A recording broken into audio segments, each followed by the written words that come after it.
We want to destroy all other animals, all other beings, and we want the whole earth for ourselves. So that simple line has a greater meaning, that he should seek my hospitality from out the dark door of the secret earth, he says. The snake did not go to anybody else. It came to me like a guest, so I feel honored. Suddenly, his education overpowered him and he involuntarily took the clumsy log. He hit the snake.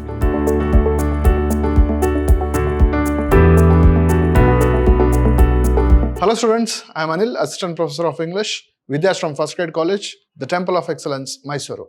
In this session, we are going to look at the poem Snake by D.H. Lawrence, prescribed for the students of B.Ca. 4th semester. So in this session, we are going to look at the poet D.H. Lawrence and let us summarize the poem. Let us go through the poem and understand what is there in the poem. So talking about D.H. Lawrence, his full name is David Herbert Lawrence. He was an English writer, a novelist, short story writer, poet, and essayist. His modernist works reflect on modernity, social alienation, and industrialization, while championing sexuality, vitality, and instinct.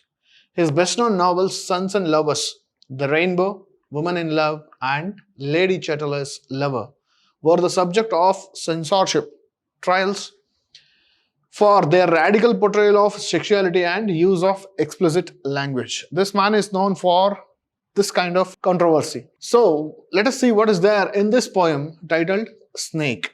The poem starts here.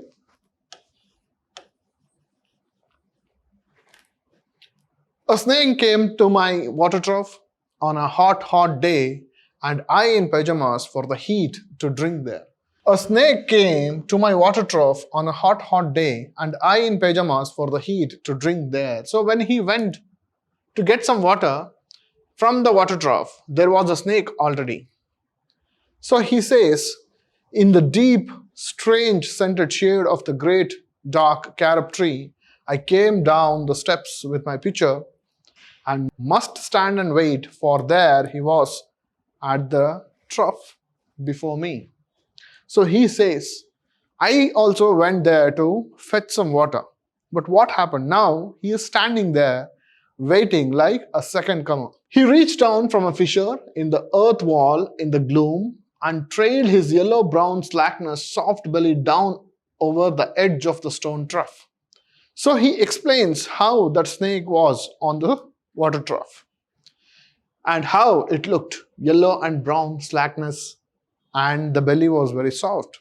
It was a tender snake, and rested his throat upon the stone bottom, and where the water had dripped from the tap in a small clearness, he sipped with his straight mouth, softly drank through his straight gums into his slack long body silently. So what is this snake doing?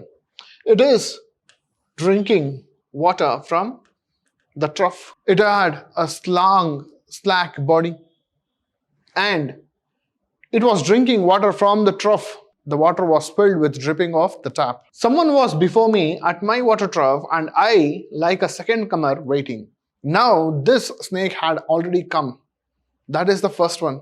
And he, like a second comer, he is waiting for the snake to go away and then get water from the trough. He lifted his head from his drinking as cattle do. So when he stood there waiting for that snake to go away, it raised his head and looked like the cattle do, and looked at me vaguely as drinking cattle do. And he thinks that snake was thinking nothing in its head. It simply looked at the poet, and then it went on drinking some more water and flickered his two-forked tongue from his lips and mused a moment. So it was enjoying the water at the hot day, and stooped and drank a little more. Being earth brown, earth golden from the burning bowels of the earth on the day of Sicilian July with Etna smoking. So in here we come to know where the poet is inspired to write this poem. He was talking about a town in Italy. It is Sicily. And he says, it was there he saw this brown and golden form of that snake. It was in Sicily. It was during July with its volcanic mountain Etna, which was smoking very hot during the summer. The voice of my education said to me. So when he looked at this snake, the voice of his education. What is this education? That becomes important in this poem. He must be killed. The education that we get as human beings. We are the source of destruction. We want to destroy all other animals, all other beings, and we want the whole earth for ourselves. So that simple line has a greater meaning. The education, voice of his education, voice of the education of humanity. Where is the humanity? He must be killed means that snake must be killed. We worship snake in the form of God. But what do we do when we look at an actual snake? We try to kill it. So that is applicable from the Indian point of view. But what is the general education here? Killing the animals which we feel dangerous. For in Sicily, the black snakes are innocent. So it is like the red ants and the black ants. In Sicily, what did people believe in? They believed the black snakes are innocent and the golden are poisonous. So they believed black snakes are innocent and the golden snakes are poisonous. Therefore, what was the education? To kill that brown, earth golden snake. The voices in me said, if you were a man, you would take a stick and break him now and finish him off. So look at this. So how do we talk about masculinity? How do we prove that man is superior to woman? Through this we set the distinction or distinguish between a man and a woman. A woman should always fear is what the general concept is. But he is telling that the voice in me said, if you were a man is considered to be brave, powerful, strong. So he says, if you were a man, you would take a stick and break him now and finish him off. That is what, if you were a man, should have done. Coming to the next one. But must I confess how I liked him? Now I should confess how I liked this creature. He is talking about the humanity in himself. How glad I was he had come like a guest in quiet to drink at my water trough. Now he is appreciating the other creature. It has come to him like a guest. And doing what? It is not harming him. It is simply having water during that hot summer day. And depart peacefully pacified and thankless into the burning bowels of this earth. So he says, what would that snake do? It has come like guest. It will drink some water. It quenches its thirst. It quenches its thirst and then it will disappear into the earth bubble. It will go somewhere, hide in the shades in the earth. So now he is thinking, was it cowardice that I am thinking like this? That I like this creature? Is it like that? That I dared not kill him? I did not have the courage to kill it. Is it cowardice? Was it perversity? Is it what I oppose the thinking? That I long to talk to him. I want to talk to this creature. I want to be friend with this creature. But is this something not accepted by the society? Was it humility to feel so honored? So whatever the feeling I am feeling now, right now, appreciating the beauty of the creature and trying to accept it as his friend. So is it humility? I felt so honored. But finally he expresses his thought. He was so honored that a snake had come to drink at his water trough. And yet those voices, but still those voices are talking. What are they talking?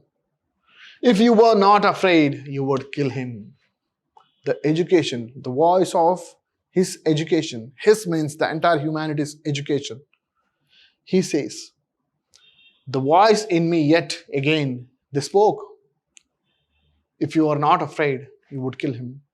You are now afraid of it. Therefore, you cannot kill him. If you are not afraid, then you would kill it. And truly I was afraid. The poet is bold enough to accept his true feeling. What was it? He was truly afraid. I was most afraid. He says, yes, I was most afraid. But even so, honored still more. But even so, yes, I am afraid of it. So what? But still I feel honored. Why? That he should seek my hospitality from out the dark door of the secret earth, he says. The snake did not go to anybody else. It came to me like a guest, so I feel honored. He drank enough and lifted his head dreamily as one who has drunken. Now he expresses the feeling of the snake. Now it drank its stomach full. Now it is satisfied. Its thirst is gone. Now it's feeling like somebody who's drunk. And flickered his tongue like a forked knife on the air. So black, this snake was so black, seeming to lick his lips. And looked around like a god, unseeing into the air. Now it is looking like a god, highly satisfied. Now it does not think of anything. It is looking like God. And slowly turned his head. Now the snake, after drinking water, did not want to cause any harm to the poet. So it simply turned back to go. And slowly, very slowly, as if thrice a dream, very slowly, as if it is in dream, proceeded to draw his slow length curving round and climb again the broken bank of my wall face. So now it is going back, curling around and getting into the earth. And as he put his head into that dreadful hole, now when this snake was getting its head into the hole to disappear, and as he slowly drew up, easing his shoulders and entered farther, it was going to disappear. A sort of honor, a sort of protest against his withdrawing into that horrid black hole, deliberately going into the blackness and slowly drawing himself after. Overcame me now his back was turned. Now when the snake was going back without causing any harm, suddenly a different thought came into the mind of the poet. This creature has come here. It drank water. It is going back without thanking me. It is so thankless. I looked round. I put down my pitcher and picked up a clumsy log. Now suddenly, what overcame the poet? His education, voice of his education. Suddenly he kept his pitcher down. Then he took up a clumsy log, a stick. Then suddenly I threw it at the water trough with a clatter. It fell into the water, made some noise. But what had happened then? I think it did not hit him. I think the snake was not hit. But what happened? But suddenly, that part of him that was left behind convulsed in an undignified haste. Suddenly, the snake was disturbed out of its peace. It tried to escape immediately, breathed like lightning and was gone. The snake disappeared in a moment. Into the black hole, the earth-lipped fissure in the wall front, at which, in the intense still noon, I stared with fascination. Now he is surprisingly looking at the snake, which escaped very quickly after having a shock. Now suddenly, what did the poet feel? What came to his mind? And immediately I regretted. So suddenly his feelings were reversed. In the beginning, he saw the snake, he was afraid, and he agreed that he was afraid of the snake. Then again, he talks about the voice. What was the voice? To kill the other animal. So I thought, how paltry, how vulgar, what a mean act. Now he is criticizing his act, which was involuntary. Though he thought so much about the snake, of being honored by its presence, suddenly his education overpowered him and he involuntarily took the clumsy log. He hit the snake. Then I despised myself and the voices of my accursed human education. Now I am blaming my human education. What education did I get as a human being? The snake did not disturb me, but what did I do? Is it the education that I got so far? And I thought of the albatross. Now he thinks of the albatross, the bird related to Christianity and God. And I wished he would come back, my snake. Now he is thinking, now I realized my mistake. Now I want that snake to come back. Please help, albatross. He is thinking about the godly creatures now, the gods related to these birds. And then finally he realizes his mistake. But the disturbance is already caused. He had hurt the snake and the snake has gone, disappeared. For he seemed to me like king again. Now, realizing his mistake, he understands that the snake seems to him like a king in exile, uncrowned in the underworld. The snakes are related to hell. So he thinks that is also a king, but uncrowned, he lives in the underground. Now due to be crowned again. Why has the snake come out? He was the king and now he wants to be the king again. He has to be crowned.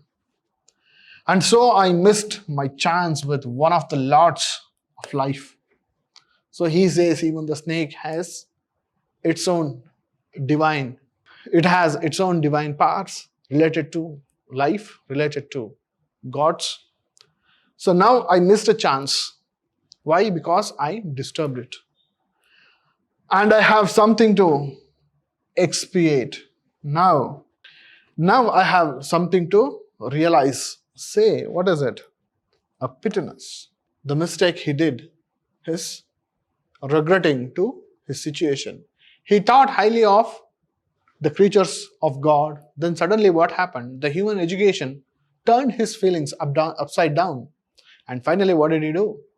He disturbed a peaceful snake and he sent it back to its dark hole where the snake disappeared. And then finally he realizes his mistake and now he calls for it to come back. The king who has to be crowned again. The poem gets finished and here the poet is criticizing the education that we get in the society. As human beings, what do we do with the other creatures that live on earth? Though it was a summer, the snake simply came there as a guest. It drank some water. It was feeling very happy. It was satisfied. It was going back. But what is the education of human beings causing to these creatures or earth? So it is the destruction of other animals and survival of human beings. That is not the true education, is what he explains in the poem. And this takes place in Italy. You have to remember all these points. D.H. Lawrence talks about a snake which was at his water trough to have some water and he was waiting like a second comer. When he looked at the snake was looking brown, golden, yellow. And in Italy, people considered a snake is venomous if it is golden and it is innocent if it is black. But this snake was venomous according to the Italians' beliefs. But he appreciated the creature. But finally what happened? A voice of human education tried to convince him that if he was not afraid, he would kill him. If he was not afraid, he would destroy it. If he was a man, he would kill it again. So he is trying to convince how our education has spoiled us. We have unlearned to stay in harmony with the other creatures. And finally, when the snake was going back, he loses control of himself. He takes a clumsy log, he hits it. and the snake disappears. After that, he realizes his mistake, and he now is calling for that snake to come back. So keeping all these things in mind, we would meet up in the next class. Thank you.